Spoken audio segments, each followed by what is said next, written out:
The lights flickered again in the deep corridors of the prison ship Iron Judgment. Tae-ho Kim pulled his tool bag closer and checked his watch. 3 hours past midnight.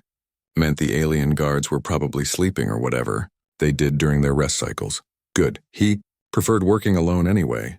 Tae-ho had been fixing things on this massive ship for 8 months now.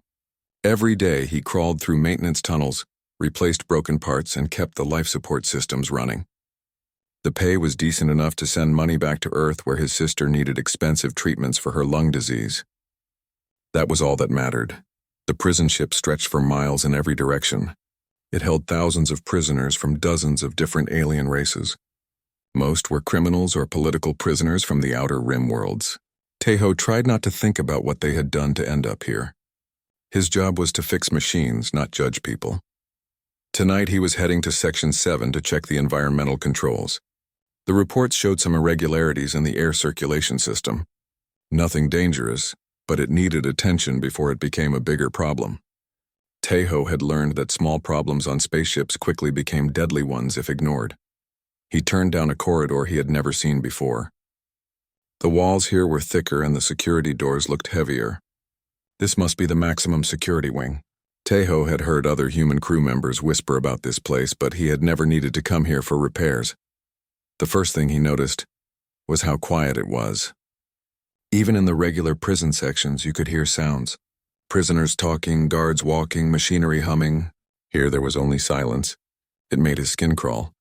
Tae-ho found the maintenance panel he was looking for and opened it. The readings were strange. Cell block 7X was drawing almost no power for life support.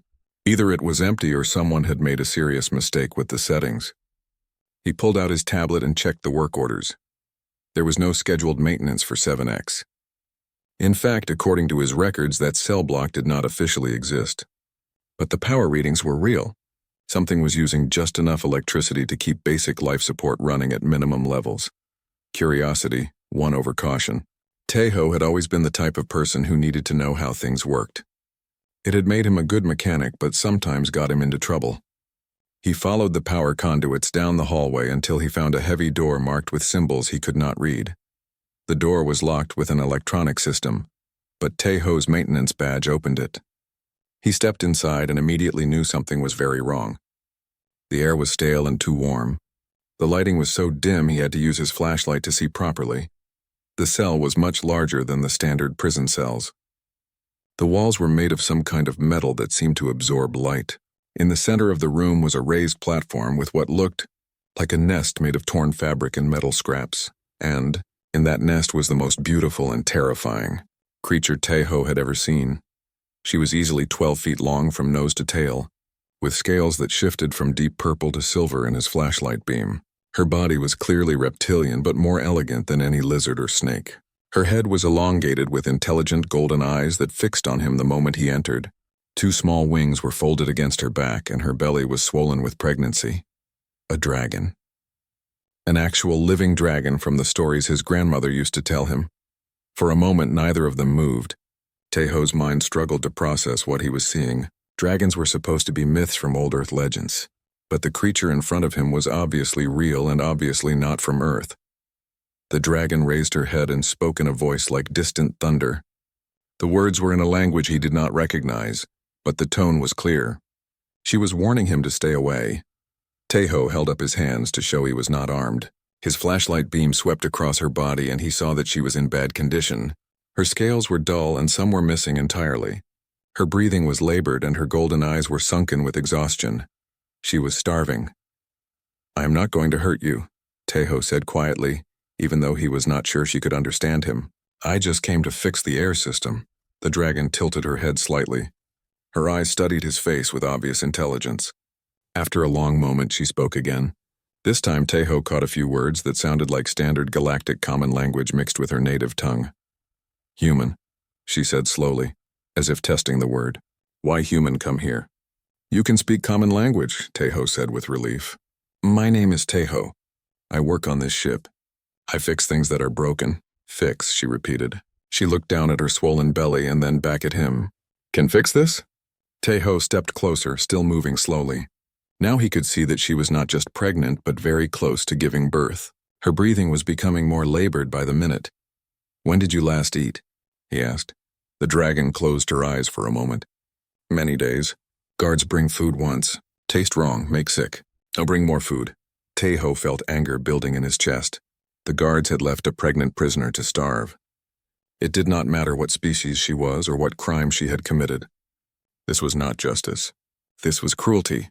What is your name? He asked. Velthara of the Mountain Clans, she said with a trace of pride in her weakened voice. Defender of the nursery worlds. Velthara, Teho repeated carefully. I am going to help you, she laughed bitterly. Small human cannot help. Guards fear dragon kind.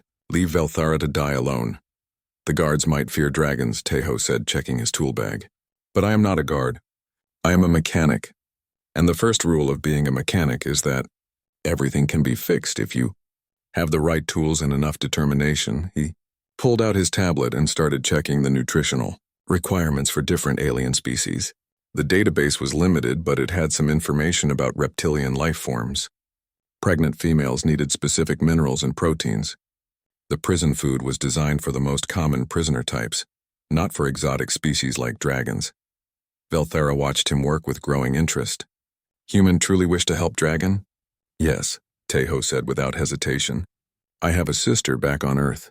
If she was sick and alone in a place like this, I would hope someone would help her. For the first time since he had entered the cell, Velthara's expression softened slightly. She understood family loyalty even across species lines. Very dangerous for human to help, she warned. Guards discover human in much trouble. Teho smiled grimly. Lady, I have been in trouble my whole life. This will not be my first time. He stood up and shouldered his tool bag. I will be back tomorrow night with food and medicine. Until then, try to rest. As he reached the door, Velthara called out softly, Why human do this? Gain nothing but danger. Teho paused and looked back at her. Because it is the right thing to do. And sometimes that is reason enough. He stepped back into the corridor and sealed the door behind him. His mind was already working on the problem. Where could he find the right kind of food? How could he improve the life support in her cell without raising suspicions? How could he help her prepare for the birth of her child? It would not be easy. But Teho had never backed down from a difficult repair job, and this was the most important fix of his life. The next evening, Teho made his way back to cell block 7X with a bag full of carefully chosen supplies. He had spent all day researching dragon biology in the ship's medical database and raiding the industrial supply rooms for the right minerals, iron shavings from the machine shop, calcium tablets from the medical bay, and protein bars from his own emergency rations. When he entered Velthara's cell, she lifted her massive head with effort. Her golden eyes followed his movements as he unpacked the food. You returned, she said, and Teho heard surprise in her voice. Velthara thought human would think better of dangerous plan. I told you I would come back, Teho said simply.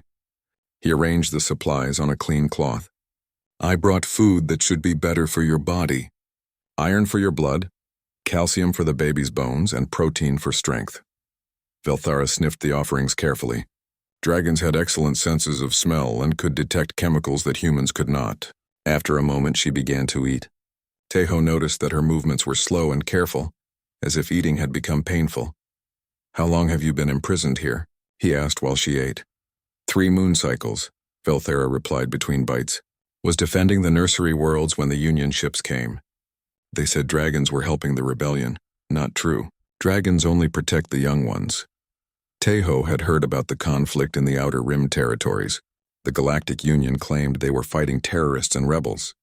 But from what Velthara was telling him, it sounded more complicated than that.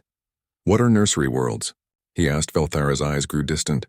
Sacred places where dragon children learn to fly, where the old ones teach the young ones the ancient songs. No weapons there. No soldiers. Only families. And you were protecting them? Was my duty. My mate Thakmor and I were guardians of the 3rd nursery world. When Union ships came, we fought to give the families time to escape. Her voice grew quiet. Thakmor died in the battle. I was captured. Teho felt a chill run down his spine. This was not a criminal sitting in front of him. This was a war widow who had been defending children. The Galactic Union had imprisoned a pregnant mother whose only crime was protecting her people's young. I am sorry about your mate, he said. That must have been very hard. Velthara looked at him with something like gratitude. Humans understand loss. This is why you help, yes? You know what it means to lose family? Tejo nodded. His parents had died in the colony wars when he was young. He and his sister had raised themselves after that. Family is important to humans. We protect the people we love. Dragon same, Velthara said. She placed a clawed hand on her swollen belly. This little one is all that remains of Thakmor. Must survive. Must carry on the bloodline. Over the following weeks, Tejo established a routine. Every night after his regular shift, he would visit Velthara with food and medical supplies. He upgraded her cell's life support system bit by bit, making small improvements that would not show up on the main computer systems. Velthara grew stronger as her nutrition improved. Her scales regained some of their luster and her breathing became easier. More importantly, she began to trust Tejo enough to share stories about her people and their culture. Dragons are not like other species, she explained one night. We do not build great cities or massive fleets. We live in small clans close to nature. Each clan protects one region of space. How many dragons are there? Tejo asked. Not many. Perhaps 10,000 in all the known galaxy. We do not reproduce quickly. Each child is precious. This is why nursery worlds are so important. Tejo was working on a portable heater he had built for her cell when footsteps echoed in the corridor outside. He quickly shut off his flashlight and both of them froze in silence. Heavy boots passed by the door and continued down the hallway. Someone is getting suspicious, Velthara whispered when the sounds faded away. Maybe, Tejo said. I have been careful, but I cannot hide everything forever. The next day, Tejo was working in the main engine room when Captain Yunsik Han appeared beside his workstation. The captain was a stern man in his 50s with gray hair and scars from old battles. He had served in the colony wars and was known for being fair but strict with his crew. Kim, the captain said quietly, walk with me. They left the engine room and moved to an empty storage bay. Captain Han closed the door behind them and activated a privacy screen that would block surveillance devices. I know what you have been doing, the captain said without introduction. Tejo's heart sank. He had been caught. His job was gone, probably his freedom too. Sir, I can explain. You have been visiting cell block 7X every night for 2 weeks, Captain Han continued. You have been stealing medical supplies and food. You have been modifying life support systems without authorization. Yes, sir, Tejo said. There was no point in lying now. Why? Tejo met the captain's eyes. Because there is a pregnant woman in that cell who was left to die. And I could not let that happen. Captain Han studied his face for a long moment. Show me, he said finally. An hour later, Captain Han stood in Velthara's cell staring at the dragon with obvious amazement. Velthara had initially been hostile when Tejo arrived with a stranger, but she had calmed down when Tejo assured her that the captain could be trusted. Incredible, Captain Han murmured. I have been in space for 30 years and I have never seen anything like this. Beautiful, yes? Velthara said with a trace of her old pride. Dragons are rare in galaxy. Most species only see in stories. How close are you to giving birth? The captain asked. Soon, perhaps 10 days. Maybe less. Velthara's expression grew worried. But baby cannot be born here. Dragon children need special conditions. Gravity must be correct. Air must have proper gases. Without these things, child will die. Captain Han turned to Tejo. What do you know about dragon biology? I have been studying everything I can find, Tejo replied.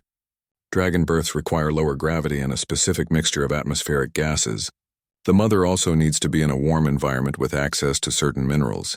Can those conditions be created on this ship? Tejo hesitated. Maybe. It would require major modifications to one of the cargo bays. We would need to install gravity generators and atmospheric processors. It would be expensive and difficult. But possible? Yes, sir, possible. Captain Han was quiet for several minutes thinking. Finally, he looked at Velthara. What is your clan name?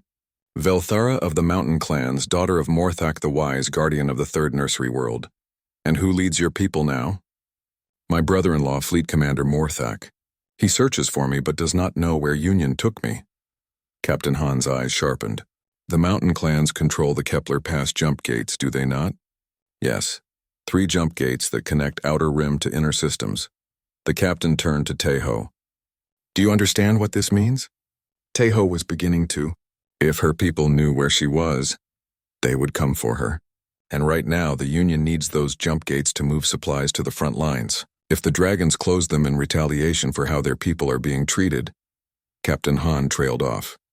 It could change the entire war, Taeho finished. Exactly.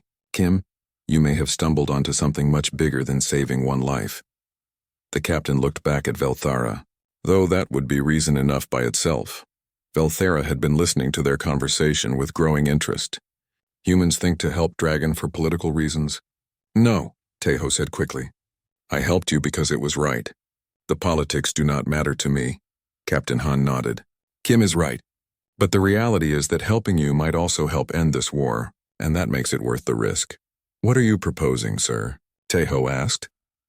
We are going to convert Cargo Bay 12 into a birthing chamber, Captain Han said.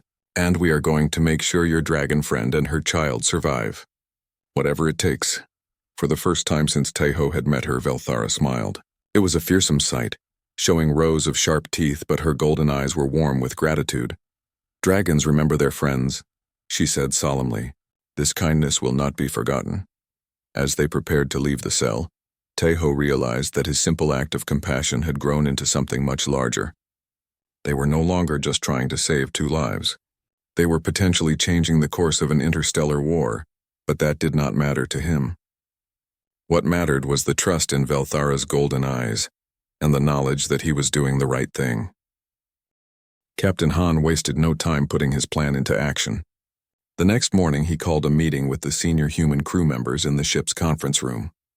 Taeho sat nervously at the table as the captain explained the situation to the others. What we are about to discuss cannot leave this room, Captain Han began. We have discovered a pregnant dragon in the maximum security wing, who has been left to die by the alien guards. Chief Engineer Jinwoo Park raised his eyebrows. A dragon? I thought they were myths. Very real, the captain replied, and very intelligent. She was captured defending civilian populations in the Outer Rim. More importantly, her people control critical jump gates that could end this war. Medical Officer Mi-young Lee leaned forward. What do you need from us, sir? We are going to save her life and the life of her child, Captain Han said simply. And in doing so, we may save thousands of other lives by bringing peace to this sector. Over the next hour, the captain outlined the challenges they faced. Dragon births required specific environmental conditions that did not exist anywhere on the prison ship. They would need to modify an entire cargo bay without alerting the alien administrators who ran the facility. The biggest problem is gravity, Jinwoo explained as he studied the technical requirements. Dragons need about 60% of standard gravity for birth. Our artificial gravity generators were not designed to create variable fields. Can it be done? Taeho asked. Jinwoo scratched his head. Maybe. I would need to install secondary generators and create an isolated field. It would require rerouting power from other systems. What about the atmospheric requirements? Mi-young asked. Dragon lungs process oxygen differently than most species, Taeho said, reading from his research notes. They need higher concentrations of certain gases, and the mother needs to breathe methane during the actual birth process. Methane is dangerous around electrical equipment, Jinwoo warned. One spark could cause an explosion. Then we make sure there are no sparks, Captain Han said firmly. Whatever it takes. The team spent the rest of the day planning their modifications to Cargo Bay 12. It was located in a section of the ship that saw little traffic from the alien guards. More importantly, it was large enough to accommodate a full-grown dragon. That evening, they began their work. Jinwoo and his engineering team started installing the gravity generators while Mi-young worked on the atmospheric systems. Taeho focused on the life support equipment that would monitor Velthara during the birth. The work had to be done quietly and in small stages. Too much activity would attract attention from the ship's automated monitoring systems. They could only work for a few hours each night before returning to their regular duties. Velthara grew increasingly anxious as her pregnancy progressed. When Taeho visited her cell, she would pace restlessly despite her size and condition. Something wrong with baby, she told him one night. Can feel movement changing. Birth comes soon? How soon? Taeho asked. 3 days, maybe 4. Taeho felt his stomach drop. They had been working on the birthing chamber for a week, but it was nowhere near ready. The gravity generators were installed but not calibrated. The atmospheric systems were only half finished. We need more time, he said. Time we do not have, Velthara replied. Dragon babies come when they choose. Cannot delay nature. The next day, Teho approached Captain Han with the bad news. They had perhaps 72 hours to complete a job that should take 2 weeks. Then we work faster, the captain said. I will authorize emergency maintenance protocols. That will give us cover to work around the clock. What if the alien administrators ask questions? Mi-young asked. I will handle them, Captain Han replied. Your job is to save that mother and child. The human crew threw themselves into the work with desperate energy. Jinwoo skipped sleep for 2 straight days, fine-tuning the gravity generators until they produced a stable field at exactly the right intensity. Mi-young jury-rigged atmospheric processors from 3 different systems, creating a mixture of gases that had never been attempted before. Teho worked on the monitoring equipment that would track Velthara's vital signs during the birth. Dragon physiology was different from any species in their medical database, so he had to adapt human equipment to work with her unique biology. On the second day of their rushed construction, they ran into their first serious problem. Warden Grixtal, the insectoid administrator who ran the prison, arrived for an unscheduled inspection of the maintenance areas.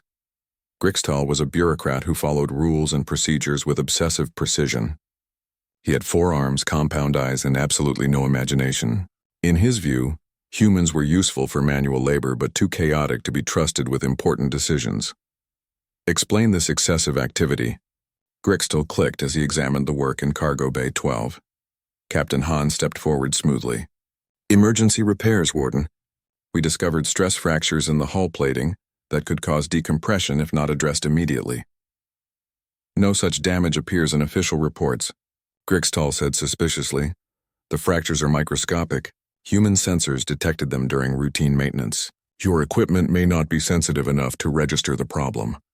This was exactly the right thing to say. Grixtal was proud of Union technology and refused to believe that human equipment could detect anything that Union sensors missed.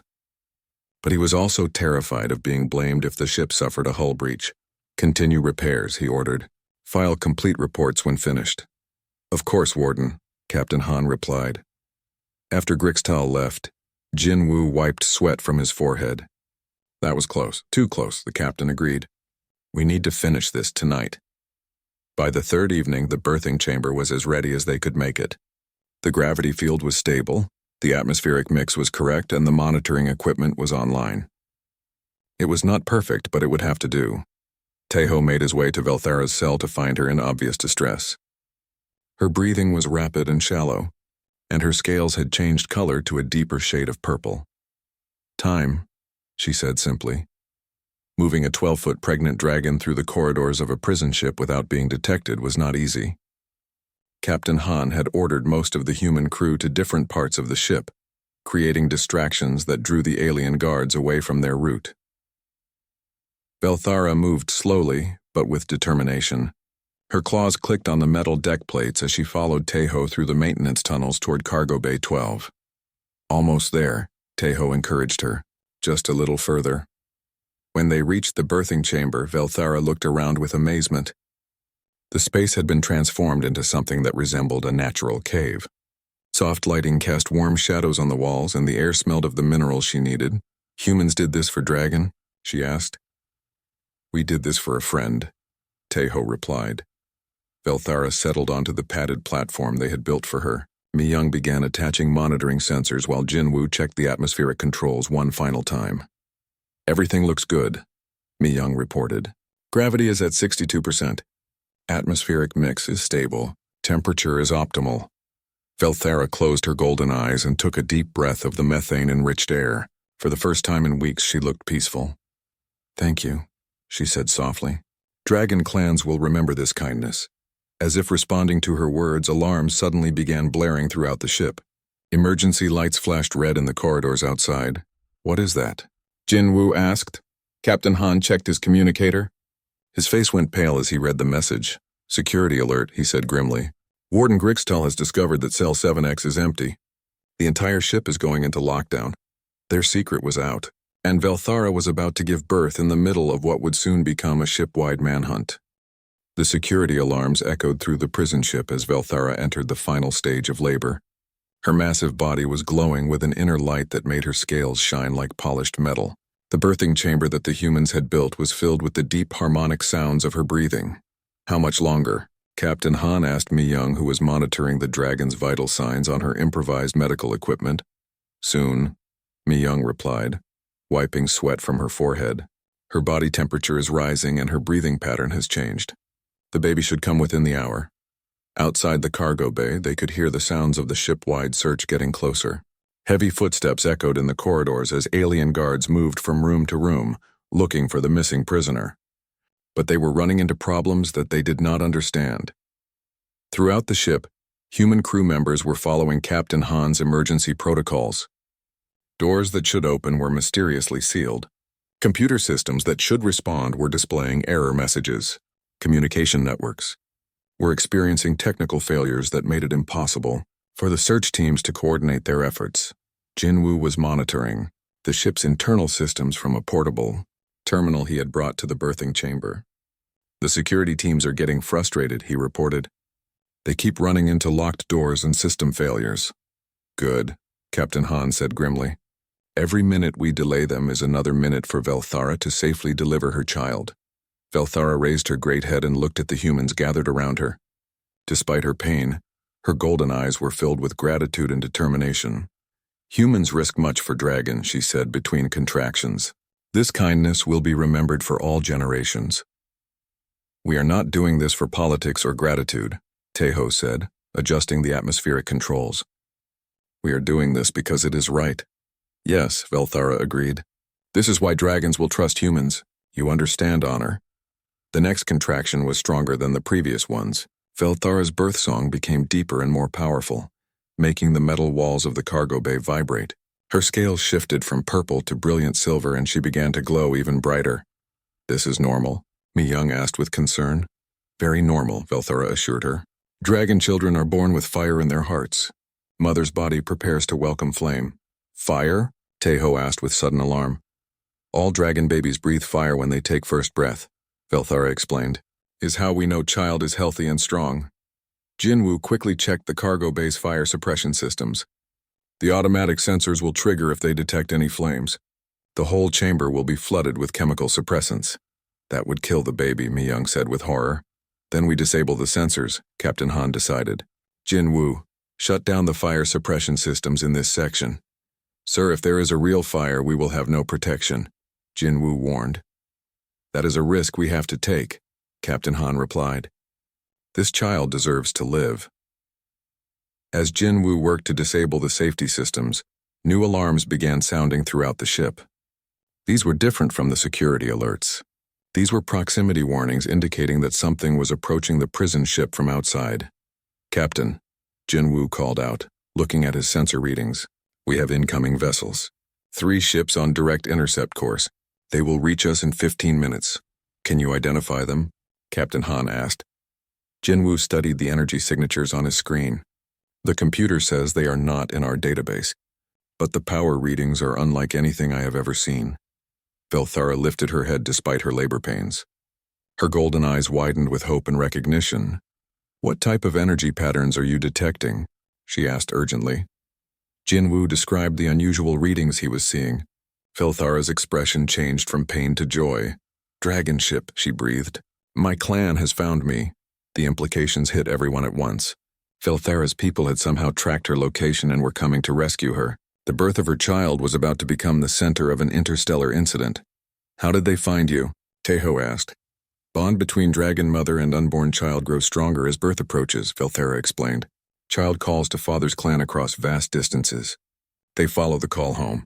Can they get through the prison ship's defenses? Captain Han asked. Velthara smiled fiercely, showing her sharp teeth. Dragons have been fighting in space since before your species learned to make fire. Prison ship is strong, but dragon battle fleet is stronger. On the bridge of the prison ship, Warden Grixtal was receiving reports of the approaching vessels with growing panic.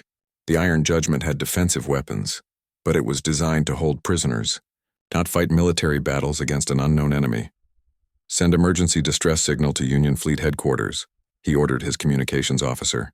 Request immediate military assistance. But when the alien officer tried to transmit the message, his console displayed an error. The human-maintained communication array was experiencing mysterious technical difficulties. Captain, Han had made sure that no calls for help would leave the ship until Velthara and her child were safely delivered. In the birthing chamber, the final moments of labor had arrived. Velthara's birth song had become a powerful roar that made the entire cargo bay vibrate. Her scales were now glowing so brightly that they provided all the light needed to see clearly. "I can see the head," Mi-young announced, positioning herself to assist with the delivery. "The baby is coming." "Remember," Velthara panted between contractions, "child will breathe fire immediately. Do not be afraid. Is natural and necessary." With one final surge of effort, Velthara brought her child into the world. The baby dragon was small compared to an adult but still the size of a large dog. Its scales were a brilliant mixture of silver and gold, and its eyes were alert and intelligent from the moment of birth. As Velthara had predicted, the baby's first breath was a small puff of flame that illuminated the chamber with warm orange light. The fire suppression systems that Jin Woo had disabled would have triggered immediately and flooded the room with deadly chemicals. Instead, the tiny flame was allowed to burn for a moment before naturally going out. The baby dragon's first cry was a miniature version of its mother's birth song, a sound of pure joy and life. "Perfect," Velthara whispered, tears of happiness streaming down her face. "Little Zilandreth is perfect and strong." "Zilandreth," Taeho asked. "Means hope among stars," Velthara translated, gently cleaning her newborn with her tongue. A child born in darkness but surrounded by the light of true friendship. The moment of celebration was interrupted by the sound of explosions from elsewhere in the ship. The Dragon Rescue Fleet had arrived and was demanding the immediate release of their clan member. "We need to get you both to a safe location," Captain Han said urgently. "This ship is about to become a battlefield. Where can we go that will be safe?" Mi-young asked. Before anyone could answer, the lights in the cargo bay flickered and went out completely. Emergency power kicked in a moment later, casting everything in an eerie red glow. From somewhere in the distance, they could hear the unmistakable sound of metal being torn apart by tremendous force. "My people are coming aboard," Velthara said with fierce satisfaction. "Brother-in-law Morthak does not believe in gentle negotiations with those who kidnap pregnant mothers. Will they know not to hurt the human crew?" Taeho asked with concern. "Dragons have excellent senses," Velthara replied. "They can smell the difference between species from great distances. They will know that humans are friends, not enemies." Another series of explosions shook the ship. The dragon assault was methodical and overwhelming. They were not randomly destroying the vessel, but surgically removing specific defenses and barriers. "They are targeting the alien guard positions," Jinwoo reported, monitoring the internal sensors, "but they are avoiding all sections where humans are stationed." "How can they be so precise?" Mi-young asked. "Dragons have been warriors for thousands of years," Velthara explained, holding little Zilandreth close to her chest. "They know how to fight with honor. Only enemies are targeted. Innocents are protected." The sound of approaching footsteps echoed through the corridors outside the cargo bay. But these were not the quick steps of alien guards or the heavy boots of human crew members. These footsteps had the distinctive rhythm of clawed feet on metal deck plates. "Open the door," Velthara called out. "My family comes to meet their newest member." Taeho hesitated for a moment. The dragons might be friendly to Velthara, but how would they react to finding their clan member surrounded by humans? Would they see the crew as captors or as rescuers? "Trust and honor," Velthara said gently, sensing his concern. "Dragons recognize those who show honor to others." Taeho opened the cargo bay door just as 3 massive dragons arrived outside. The leader was even larger than Velthara, with scales of deep bronze and eyes like molten gold. His battle armor was scarred from countless fights, and he carried himself with the unmistakable authority of a military commander. When he saw Velthara holding her newborn child, his fierce warrior expression immediately softened with relief and overwhelming joy. The rescue had succeeded. The baby was safe, and the galaxy was about to witness the birth of an alliance that would change everything. Fleet Commander Morthak stood in the doorway of the cargo bay, his massive bronze form filling the entire entrance. Behind him, 2 other dragon warriors waited, their battle armor gleaming in the red emergency lighting. All 3 dragons carried weapons that hummed with dangerous energy. For a moment, nobody moved. The dragon commander's golden eyes swept across the scene, taking in the modified birthing chamber, the human medical equipment, and the newborn dragon in Velthara's arms. "Sister of my heart," Morthak said finally, his voice like distant thunder. We feared you were lost forever. Never lost while hope remains, Velthara replied, her own voice weak but filled with joy. And hope was kept alive by the most unexpected friends. Morthak turned his attention to the humans standing nearby.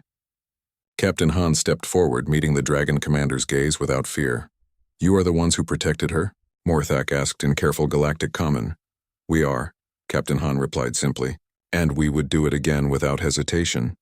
I am Fleet Commander Morthak of the Mountain Clans. Why did humans risk danger to help a dragon? Teho moved closer, still holding the tools he had used to modify the birthing chamber. Because she needed help and we could provide it. The choice was easy. Morthak studied Teho's face for a long moment. The dragon commander was trying to understand something that seemed impossible to him. In his experience, different species fought each other. They did not risk their lives to help strangers. You gained nothing from this action, Morthak said slowly. Only danger and difficulty. We gained a friend, Myung said, stepping forward. Sometimes that is worth more than safety. To everyone's surprise, the massive dragon commander lowered his head in a formal bow. It was a gesture of deep respect that dragons rarely showed to other species. The mountain clans are in your debt, he said solemnly. This kindness will be remembered in our songs for 1,000 generations. There is no debt between friends, Captain Han replied. We helped because it was right. Then we fight as friends, Morthak declared. This human vessel is now under the protection of the dragon fleet. The implications of those words were enormous. The dragon clans had just announced a military alliance with humans. In the middle of a galactic war, two species had found common ground based on a simple act of compassion. Commander, one of the dragon warriors called out, Union reinforcements are approaching. 3 destroyers and a battle cruiser. They will arrive within the hour. Morthak's expression hardened. Let them come.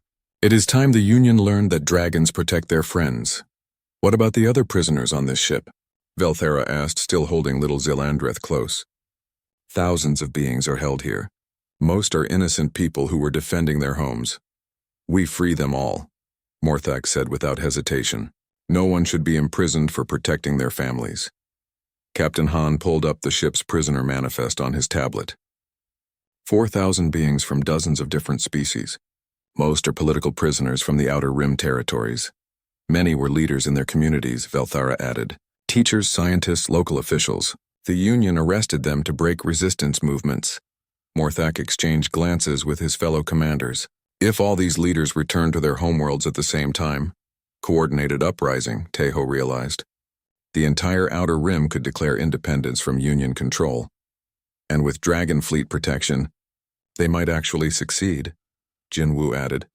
The scope of their mission was expanding far beyond rescuing one pregnant dragon. They were potentially talking about ending the war by liberating an entire sector of space from Union oppression. The question is whether we can actually do it, Myung said. We have 3 dragon ships and 1 prison vessel against the entire Union Navy. Numbers are not everything in warfare, Morthak replied. Dragons learned this lesson many centuries ago. A small force with the right strategy can defeat a large force with poor leadership. What kind of strategy? Captain Han asked. Morthak smiled, showing rows of sharp teeth. Human strategy. Dragons fight with honor and ancient traditions, but humans fight with creativity and unexpected solutions. Together we are stronger than either could be alone. As if to prove his point, alarms began sounding throughout the ship once again. The Union reinforcements had arrived and were demanding immediate communication with the vessel. 4 Union warships on approach, Jinwu reported, checking his sensors. They are requesting to speak with Warden Grixtal. Give them communication, Morthak said calmly. But not with the Warden. Captain Han understood immediately. He activated the ship's main communication system and opened a channel to the Union fleet. Union vessels. This is Captain Han of the Iron Judgment. I am speaking on behalf of the Human Dragon Alliance. We demand the immediate withdrawal of all Union forces from this sector. The response was immediate and angry. The Union commanders were outraged that humans would dare to make demands. They threatened to destroy the prison ship unless it surrendered unconditionally. Empty threats, Morthak said dismissively. Union captains think like bureaucrats, not warriors. They will hesitate to destroy a ship full of prisoners. What about Warden Grixtal? Teho asked. He is still in control of the ship's defensive systems. Not for long. one of the dragon warriors said with a predatory grin. My team is moving toward the command center now. Throughout the ship, dragon boarding parties were conducting a careful but overwhelming assault. They moved through the corridors like living weapons, their scales deflecting energy blasts while they breathed streams of superheated plasma at enemy positions. The alien guards were equipped for controlling prisoners, not fighting dragon warriors. Their weapons were designed to stun and subdue, not kill. Against enemies who had been bred for warfare over thousands of years, they were hopelessly outmatched. But the dragons were fighting with precision and restraint. They targeted only armed guards and military personnel. Civilian staff and non-combatants were allowed to surrender without harm. Your people fight with honor, Captain Han observed. Honor is everything to dragons, Morthak replied. A victory without honor is actually a defeat. In the command center, Warden Grixtal was frantically trying to coordinate his remaining forces. But his communication systems were failing, and his security teams were surrendering faster than he could deploy them. The insectoid administrator had built his career on following rules and procedures. He had never faced an enemy that fought with both ancient wisdom and innovative tactics.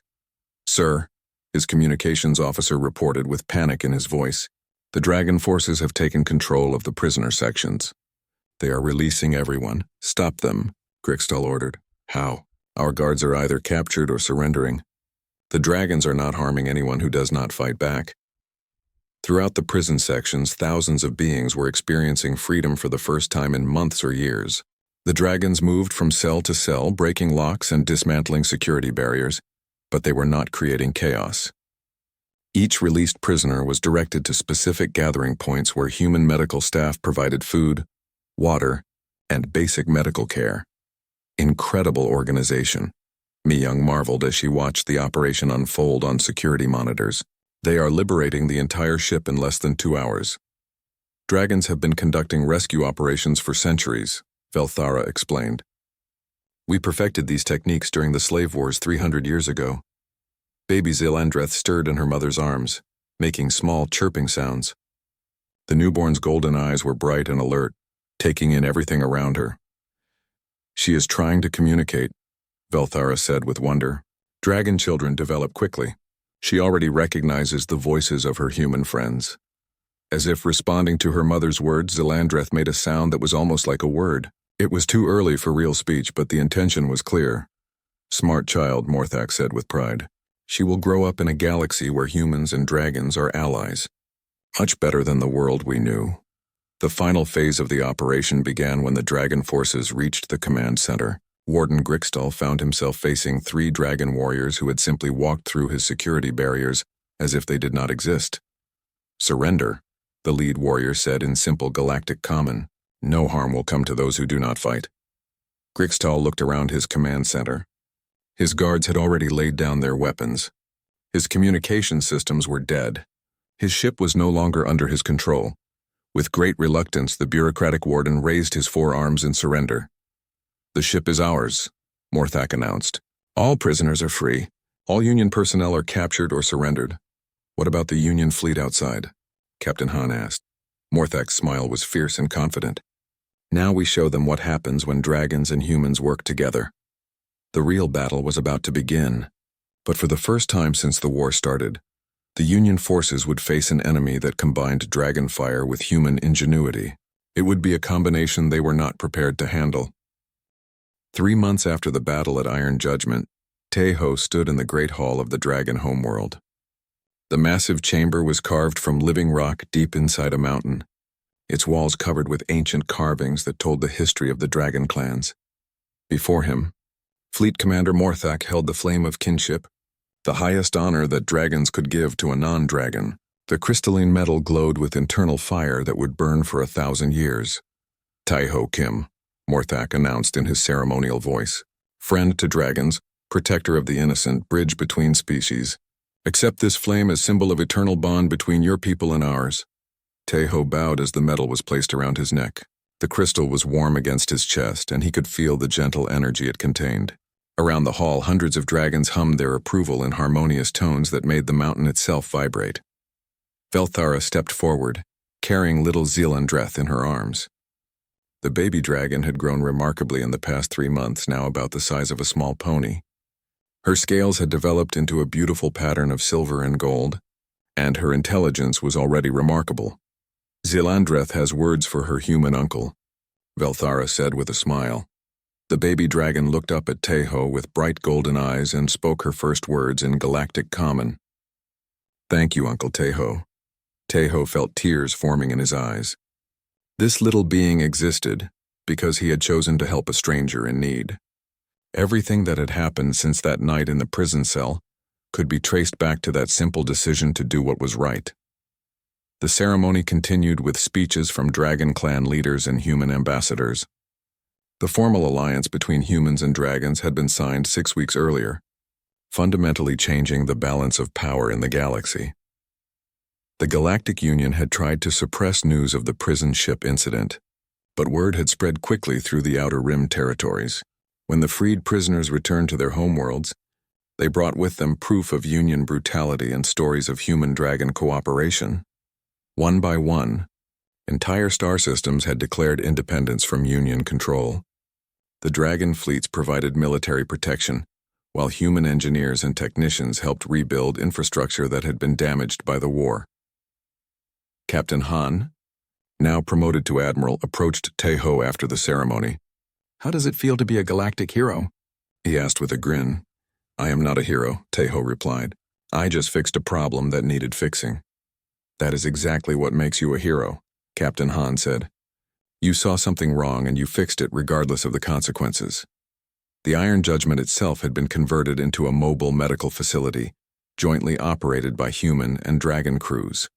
Former enemies now worked side by side, following the example that Teho had set. The ship traveled from system to system, providing aid to populations that had been displaced by the war. Dr. Mi-Young Lee had become the chief medical officer of the converted vessel. Her research into dragon physiology had led to breakthrough treatments for several diseases that affected multiple species. Jinwoo Park had been promoted to chief engineer of the entire human dragon fleet, designing new ships that combined the best of both technologies. But perhaps the most significant change was happening on a personal level.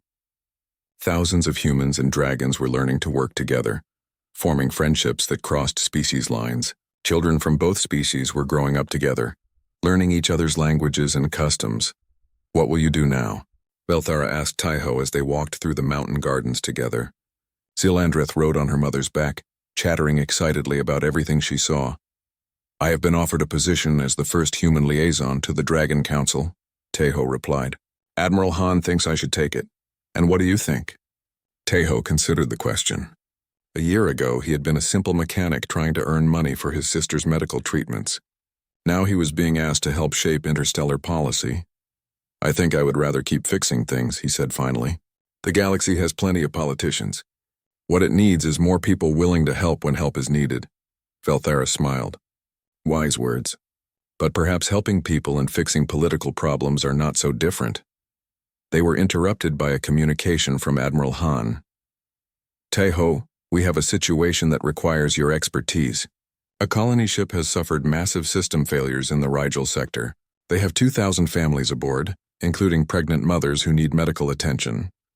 Teho looked at Velthara, who nodded encouragingly. "Go," she said. "People need help. Is what you do best. Will you come with me?" he asked. "The dragon medical techniques you taught Dr. Lee could save lives." "Of course," Velthara replied. "Dragons protect those who cannot protect themselves. Is our way." As they prepared to leave for the rescue mission, Zilandreth tugged on Teho's sleeve. "Uncle Teho, can I come too? Want to help people like Mommy and you?" Teho looked at the eager young dragon and saw the future of the galaxy.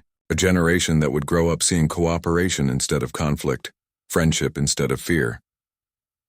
"When you are older," he promised. "For now you need to study and learn. Someday you will be helping people too." "Will teach me to fix things?" Zilandreth asked. "I will teach you everything I know," Teho replied.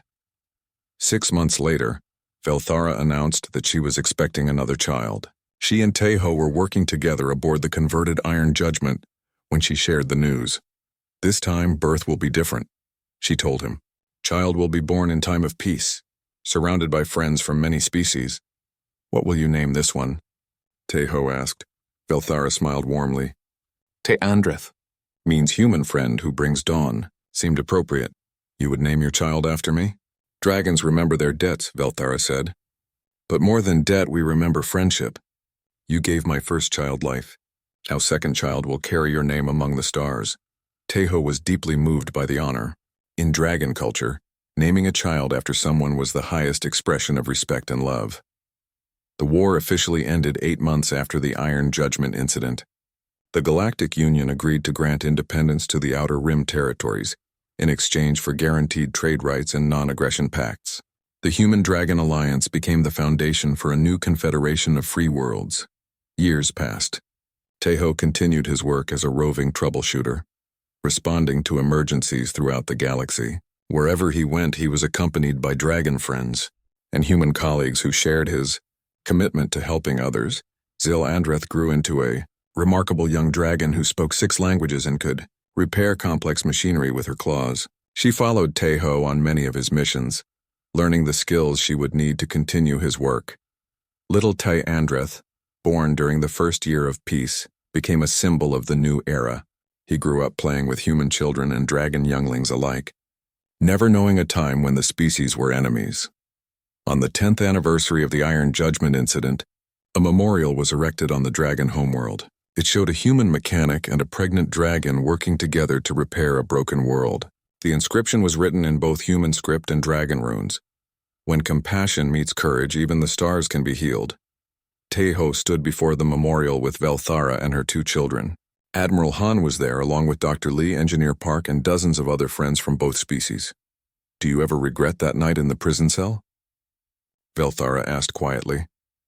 Teho looked around at the gathered crowd of humans and dragons celebrating together. He thought about all the lives that had been saved, all the friendships that had been formed, and all the children who would grow up in a galaxy where different species worked together instead of fighting. Never, he said firmly. That night changed everything. Not just for us, but for the entire galaxy. Zealandreth, now a graceful young dragon with her mother's wisdom and her own unique curiosity, spoke up. Uncle Teho, tell the story again. About the night you found Mama.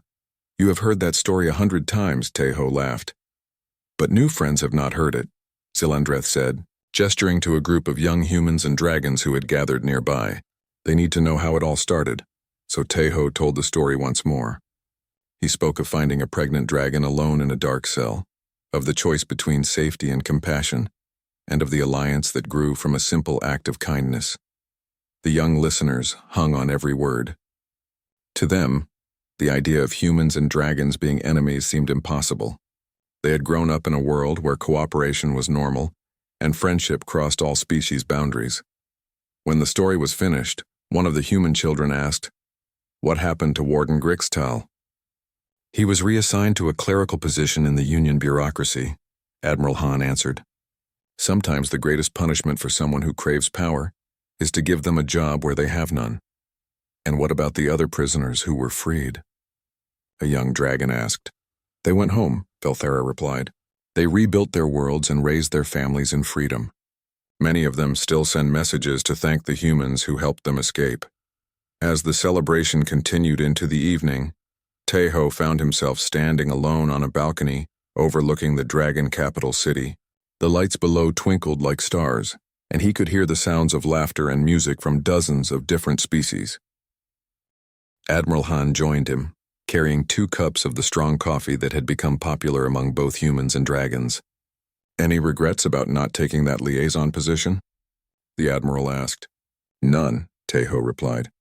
"I am happy being a mechanic.